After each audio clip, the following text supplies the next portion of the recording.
Mapagpalang araw po sa inyong lahat. Welcome to DJ Sean Stories. Turn on your notification bell, like and subscribe para sa crime stories araw-araw.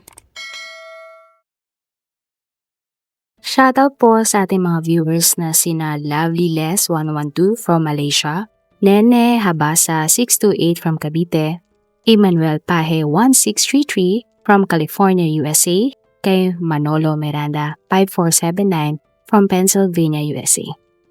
150 pesos. Yan ang halaga kung bakit brutal na pinaslang ng isang habal-habal driver ang isang babaeng kolektor ng utang. Habang sa pangalawang kwento naman, 4 na saksak ang ibinayad na mag-live-in partner sa gingang na naniningil ng utang sa kanila. Sa ating video, pag-usapan natin ang nakakalungkot na sinapit ng dalawang mga babaeng ang intensyon lamang ay mabawi ang mga pera na taong kanilang pinautang sa taong kanilang pinagkatiwalaan. Ang unang biktima nga ay kinilalang si Rene Jane Brigildo, 22 years old. Ang babae ay nagmula naman sa bayan ng Mataog, Leyte. Bagamat simple lang ang buhay na kinagisna ni Jane, ang kanilang pamilya ay masaya at nagtutulungan.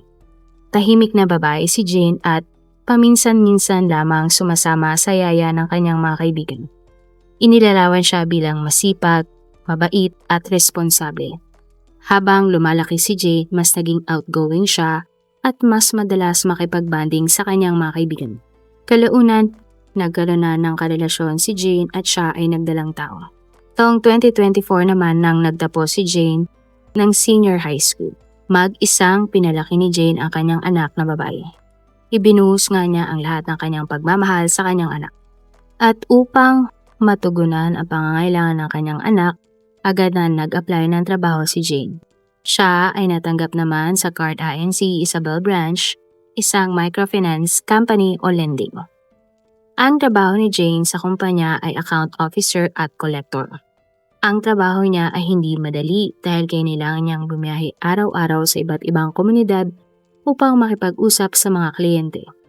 Ayon sa mga katrabaho ni Jane, siya ay matyaga at wala siyang reklamo kahit sa Isabel Leyte pa siya na-assign. At kahit delikado ang bumiyahe na mag-isa na may dalang pera, hinarap ni Jane ang panganib ng kanyang trabaho araw-araw para lamang sa kanyang pamilya. Isang patunay ng kanyang katatagan at dedikasyon. Para naman kahit papano ay maibsan ang kanyang pagod sa trabaho, mahilig gumawa si Jane ng mga video na kanyang ipinopost sa Facebook at TikTok. August 3, 2026 nang maagang naghanda si Jane para pumasok sa trabaho. At base sa kanyang schedule, si Jane ay nakatakdang maningil sa Matlang Housing sa Isabel. At tulad ng nakagawian, mag-isang bumiyahe si Jane papunta sa nasabing lugar. Bandang alas 10 ng umaga na nagtungo na si Jane sa bahay ng isinalang kliyente na si Piolo Heramopon, 21 years old. Si Piolo ay isang habal-habal na driver na nangutang sa kumpanya ni Jane ng 3,000 pesos at nakatakda nga siyang maghulog ng 50 pesos kada linggo. Talagang sinadya na ni Jane si Piolo dahil 2 linggo na siyang hindi nakakapayad sa kanyang utang. Sa kanilang paghaharap, sinabi ni Piolo na wala siyang ibabayad kay Jane dahil wala siyang kapera-pera.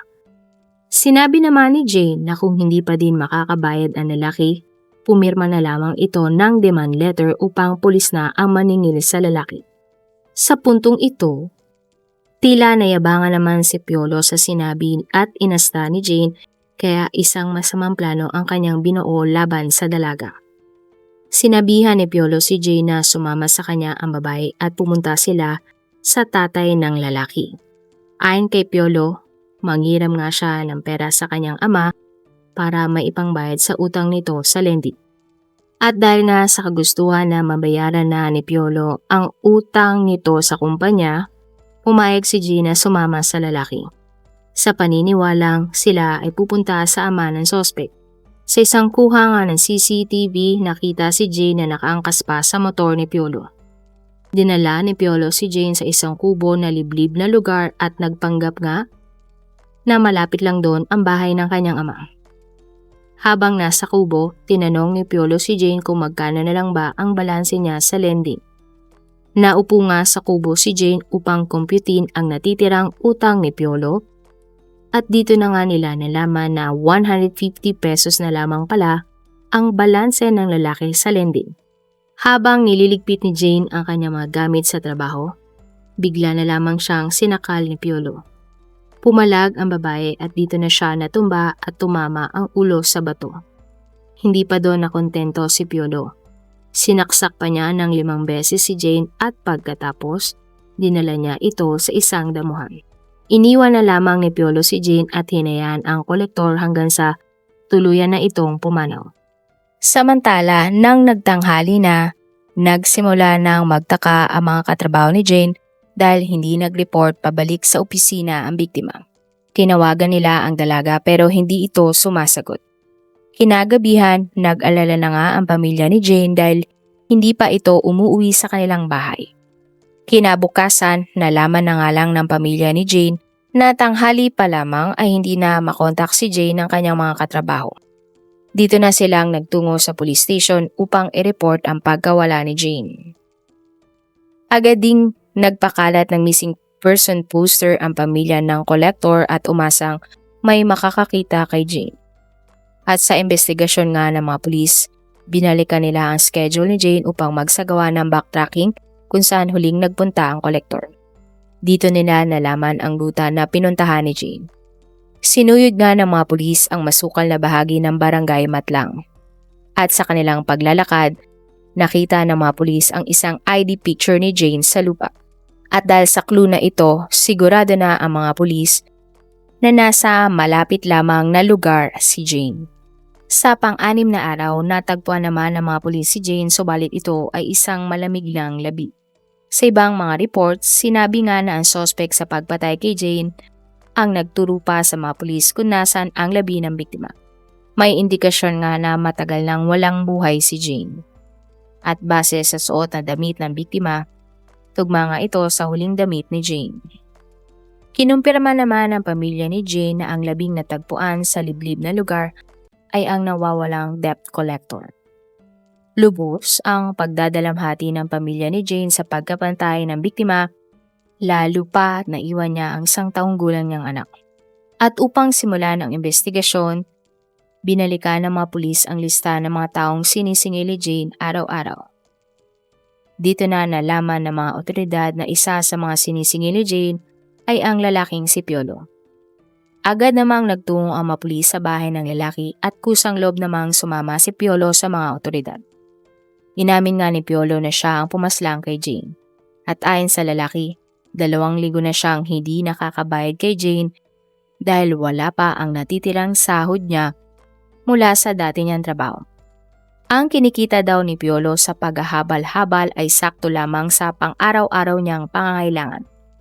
Isinawalat din ni Piolo na pinilit siya ni Jane na pumirma ng demand letter dahil hindi siya nakakabayad sa utang niyang 150 pesos. At nang hindi pumayag ang suspect, tinakot daw umano siya ng lending collector na siya ay aarestuhin ng mga pulis dahil sa kanyang pagkakautang. Inamin din ng lalaki na may gusto siya kay Jane pero talagang nagalit na siya sa biktima. Kwento pa ni Piolo, dahil may pagtingin din siya sa kanyang naging biktima, pinagsamantahalan pa niya ang kaawa-awang si Jane. At dahil sa kanyang pag-amin sa ginawa niyang krimen, sinampahan ng kasong homicide at pananamantala para sa pagpaslang niya sa debt collector na si Jane. Ikinulong si Piolo habang gumugulong ang kaso sa korte. Ang kwento nga ni Jane ay nag-iwan ng malalim na sugat sa publiko dahil siya ay simbolo ng isang masipag na Pilipina na ang tanging pagkakamali lamang ay nagtrabaho sa lending company para mabuhay ng marangal. Pero sa huli, ang kasipagan niya at dedikasyon niya sa trabaho ang naging mitya ng kanyang buhay. Para sa ikalawang storya, tayo naman ay magtungo sa bayan ng Quezon.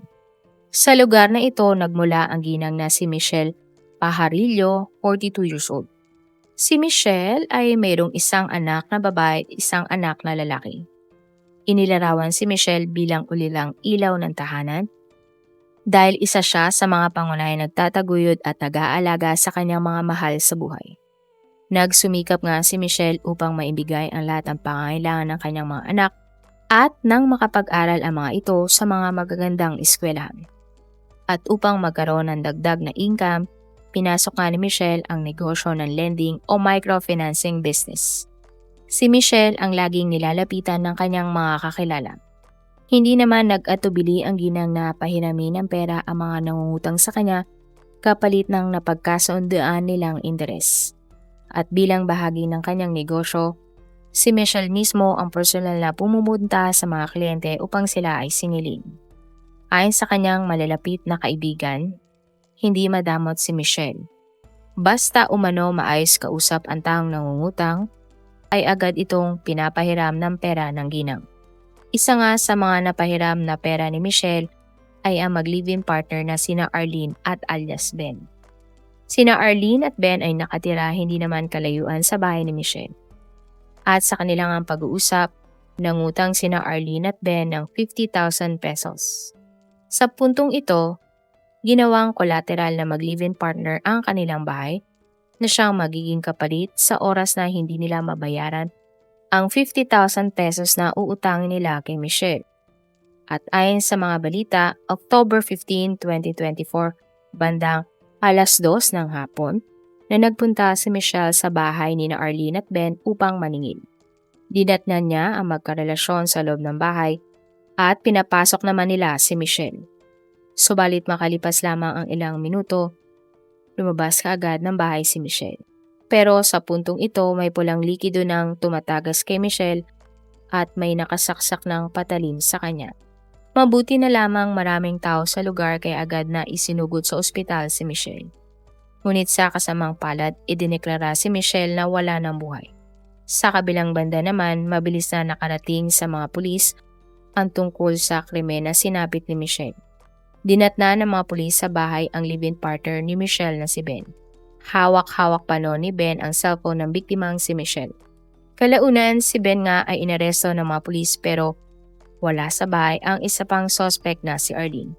At base sa mga reports, nang dumating ang biktima sa loob ng bahay ng mag-live-in partner, nagkaroon ng pagtatalo si Michelle at sina Arlene at Ben hinggil sa inutang ng dalawa. Nagkaroon din ng palitan na maanghang na salita ang biktima at mga suspect. Ayon sa pahayag ng Mauban Pulis, nakaulitan at nainis umano ang mga suspect sa paniningil ng pera ni Michelle sa kanila. Sinabi din ni Michelle na kung hindi makakabayad sina Arlene at Ben, kukunin na lamang niya ang bahay ng mga ito. Pero mariin namang tinutulan ito ni Arlene. Pero hindi pumayag si Michelle na hindi susunod si Arlene sa kanilang napagkasunduan. Dito na nga biglang kumuha ng kutsilyo si Arlene at sinaksak ng 4 na beses ang taong kanyang inutangan. Matapos ang krimen, agad na tumakas si Arlene habang naiwan naman sa bahay si Ben matapos nitong atakihin ng stroke. Ayon sa mga pulis, mataas ang interes na napagkasundaan ni na Michelle at Arlene. Kaya nang hindi na nakapaghulog ng bayad sa utang ang mga suspect, balak nang kunin ng biktima ang bahay ng mga suspect na ginawa nilang collateral. Walang pagsidlan ang lungkot na nararamdaman ng pamilya ni Michelle nang nalaman ang kanyang sinapit. Pero bukod sa paghihiganti, galit naman ang naramdaman na panganay na anak ni Michelle dahil sa maling-maling impormasyon na inalabas sa balita. Ayon sa anak ni Michelle, walang katotohanan ang balita na nagsabing nakukulitan ang mga suspect sa kanyang nanay. Git ang biktima, ang totoo ay ilang beses nang inimbitahan at sinundo ni na Arlene at Ben ang kanyang mami sa kanilang bahay. Nagkunwari daw ang mga suspect na magbabayad na sila kay Michelle ng utang para pumunta ang biktima sa bahay ng dalawa. Sa isang post, sinabi din ng anak ni Michelle na kung totoong magbabayad ang mga suspect, bakit hindi na lamang daw dinala ni Arlene at Ben ang pera sa kanilang tahanan. Napakasakit nga para sa kanya na sa maikling oras lamang, namatay agad ang kanyang nanay. Matinding puot ang nararamdaman ng anak ng biktima sa mismong taong sumaksak sa kanyang ina. Ayon sa anak ng biktima, hindi na daw siya nagulat na iniwan pa ng suspect na si Arlene ang kanyang anak para lamang tumakas mula sa krimen na ginawa nito. Agad namang nagkasa ng manhunt operation ang mga pulis upang hanapin si Arlene na siyang pumaslang kay Michelle. Nakipag-ugnayan sila sa Plaridel Police kung saan nakatira ang pamilya nito. At October 17, 2024, dahil sa tindi ng paghahanap ng mga otoridad at posibleng pressure, kusa na ring sumuko si Arlene kasama ang kanyang ama. Ang mga suspect na sina Arlene at Ben ay sinampahan ng kasong murder. Habang dinidinig ang kaso na mag-live-in partner ay nakakulong pa din sila hanggang ngayon. Kung ikaw ang tatanungin, safe ba ang mga trabaho o negosyo na lending? Masasabi mo bang nasa alanganin ang buhay ng mga taong naniningil ng mga utang, lalo na't may mga taong hindi kaya magbayad at gumagawa na lamang ng hindi maganda? Marami pong salamat sa inyong panonood. Meron ba kayong mga kwento na gusto nyong i-share sa ating mga manonood? Kung may personal po kayong kwento na gusto nyong i-feature sa ating channel, i-comment down below nyo lang ang inyong mga suggestions. Para naman po sa dagdag kalaman, i-subscribe nyo din po at i-follow ang ating iba pang YouTube channel katulad ng Tagalog Facts and Mysteries by DJ Sean at Manila Boy Wonder Philippines. Marami pong salamat sa pagsuporta nyo sa aming mga channel. God bless everyone!